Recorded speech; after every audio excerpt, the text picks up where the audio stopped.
Ababaka abawera 458 bamaze okukuba ebirayiro era nga kaakano balindiridde kulonda mukubiriza waabwe ko n'omumyuka waabwe.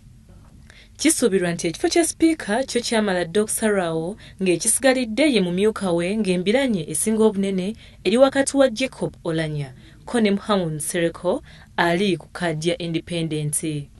Okusinziira ku Helen Kaweesa, olutuula lw'enkya lwe lugenda okusala eggoye ku kifo kino. So help me Allah. Right Honorable Kadaga deserve to return.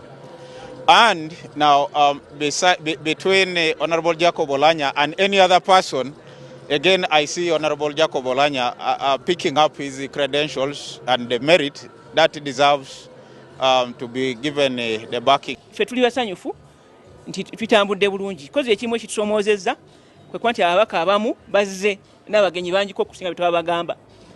Ekyo kiteekamu okutetenkanya kubanga kati bwe batuula liddawa naye nga kitali ekyo omukolo ffe tuli basanyufu abategese tikutambudde bulungi buli muntu musanyufu abantu basanyukira wano bulungi naffe ffennyini abategese nekitwessanyu nti tulabidde bulungi abantu buli omu atudde waagala okutuula.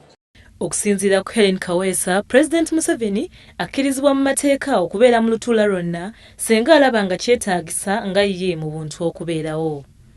Omukulembeze w'eggwanga oba pulezidenti alina eddembe ssemateeka amukkiriza okujja okubeerawo nga tulonda era nno nga tulayiza ne sipiika tewali kimugaana kujja era wanaaba asiimye okujja anajja okukakafu bwe nti ajja tujja kumwaniriza atuule alabe nga bitambula bulungi tewali kimugaana kujja kulaba kwetegereza bigenda mu maaso. Wabula bo bannabyabufuzi bategeezezza nti Paalamenti kigenda kugyetaagisa okumenya amateeka agamu n'ebiragiro okusobozesa President Museveni okubeera mu lutuula luno nga bw'ayagala.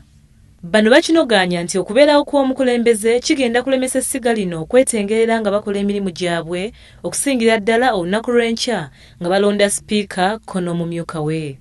And uphold the Constitution of the Republic of Uganda as by established. So help me God.